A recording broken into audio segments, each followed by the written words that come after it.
All right, last week we altered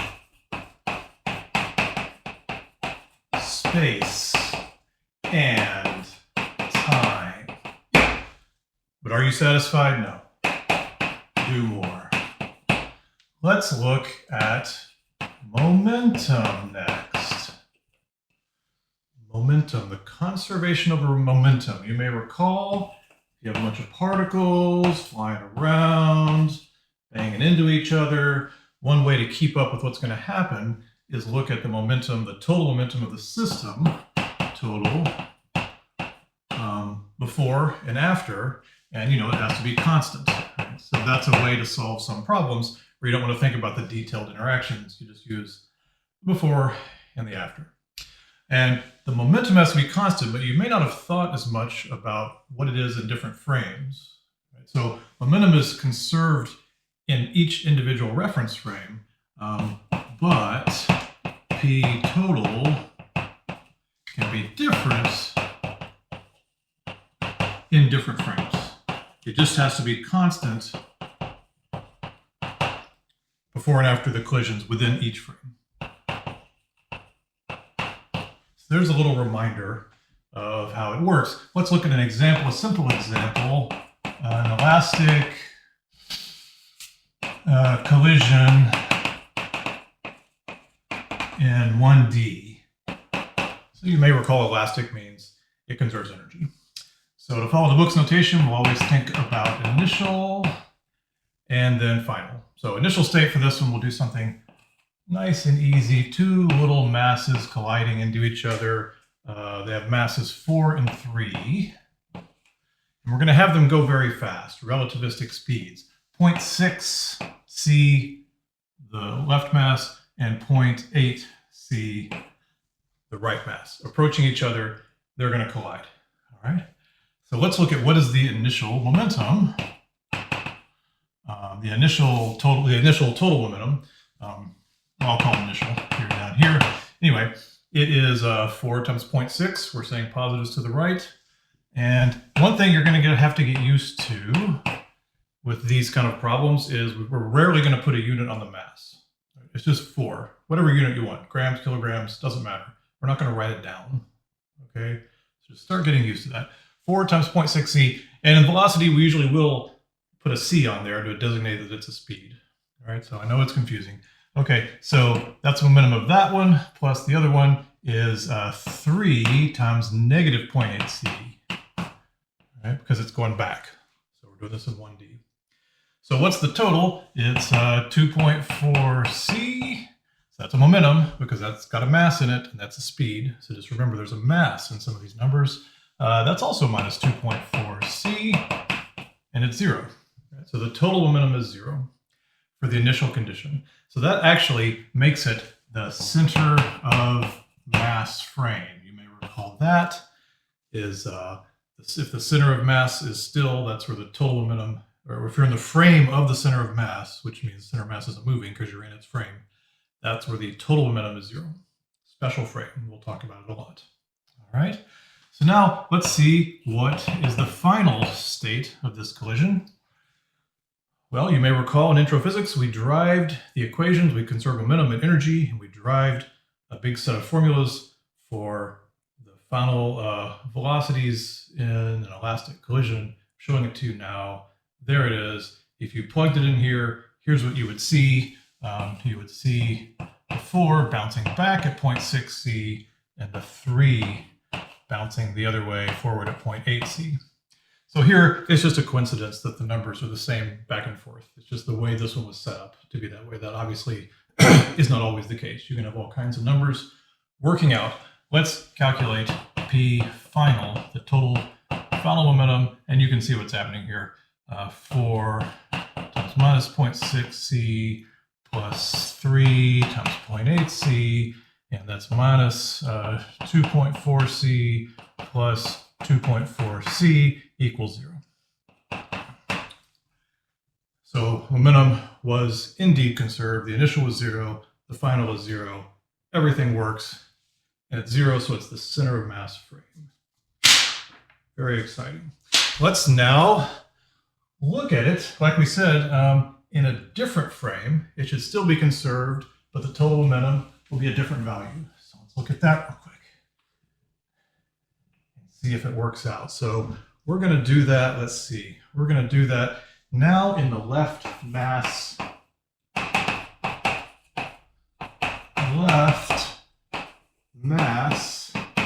initial frame. All right, so initially the left mass was moving to the right at 0.6 C. So we're going to solve this in a frame moving to the right at 0.6 C.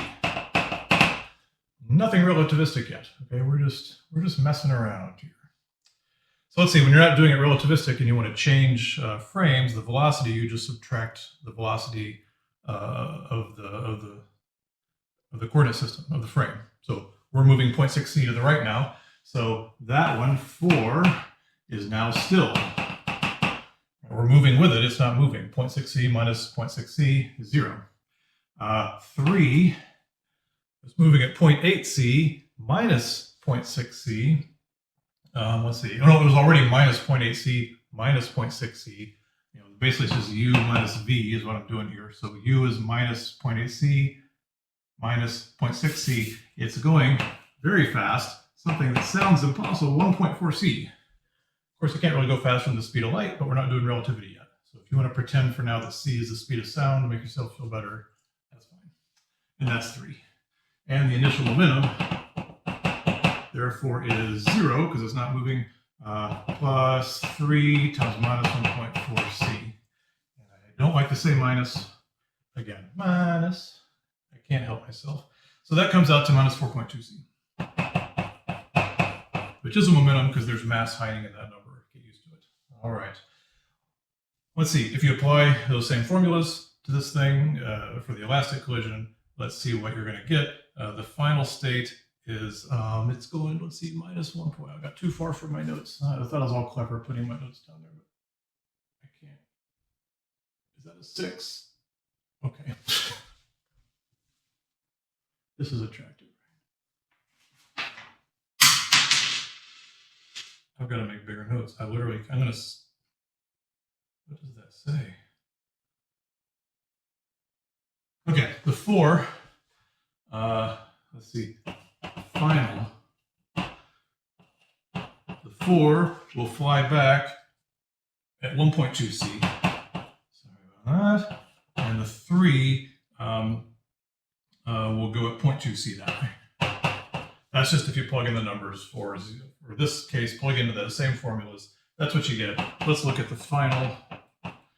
And it is, in this case, 4 times minus 1.2 C plus 3 times 0.2 C.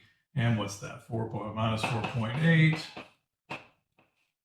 C plus 0.6 C equals minus 4.2 C. Look at that, it all works. All right. So this is showing you that classically, if you're going to do this, you'll get a certain value for the total momentum in this frame, and it'll be the same before and after. And you'll get a different value of the total momentum in this frame. It'll be the same before and after. So it can change between frames, but it does have to stay constant before and after a collision. And for one more part here, we're going to look at it symbolically, and I wrote it so small, I'm going to rock the reading glasses for a minute. Okay, so we're going to do basically that same thing symbolically in frame S. What will we say? In frame S, we would say that P total is equal to, we just sum all the masses and we just add their individual momenta. That's all we do. Now, in frame S prime, so say now we're in one moving with respect to S, then we want P total prime, indicating it's in the prime frame. We again sum over all the masses, it's not a problem, and we add each of their individual momenta in the prime frame, which before we showed classically you just get by subtracting off the V from their U, and it's just M times U. Right? So we could also just, if you want to put another one here just to make ourselves feel better, it's the mass of each one times its speed in that frame, U. So we usually call U. In the prime frame, we'd say each one is the sum of the mass of each one times its speed in the prime frame, so u prime. So now, let's look at the transition then from s prime to s. If we're trying to get the relationship between these two, let's write this in terms of that. Okay, so that would be the sum over all the masses, and it just becomes ui minus v. Because so far we're not relativistic. That's how we convert these velocities over. And then we can just distribute the sum to make it look nicer. All right, so that looks like that. All right, and then minus, we also have to have the sum of mass of each one times the relative speed of the frames. So the sum of the masses in v. Okay, so now if we then come back and say, okay, so what then are we trying to, why am I doing this? I'm doing this to show that the total momentum in a frame moving, relative to, say, the lab frame, is equal to that, which is that, which is that. It's equal to the momentum in the original frame. The only difference is this thing right here, minus the sum miv. Okay? So that's the sum over all each particle, its mass, times not its velocity, but its mass times the velocity of the frame. Okay? And that is critical. Okay, so now there's two things that are changing here. Okay? So let's think about the two things changing. So conservation says P total is the same before and after the collision. Okay, that'll be true in each frame with its own individual value. So what we're trying to think about here is if momentum is conserved in one frame, like this one, like S, does it also have to be conserved in S prime? That's the whole idea of what Einstein was saying. Physics has to work in every frame. So let's say we have a case where it is conserved in S. Okay, like the example that we did. It was conserved in S. We sum this up. We find before and after the collision, you get the same value according to all the rules we've written. Okay, then you switch to another frame, S prime, and you say, is it conserved? You can say, well, if this is constant before and after, that's good. Will this be constant before and after? So this extra bit here, we want to make sure it doesn't change before and after the collision. So let's look at it. Its individual masses, those are the same before and after the collision, and it is the constant velocity, the relative velocity of the frames. So yes. Okay. What would be bad is if there were a U in here, right? If there were U's in this part, it would then mean that actually this extra term, it kind of depends on what happened in the collision. Like if there was just a U initial in there or something.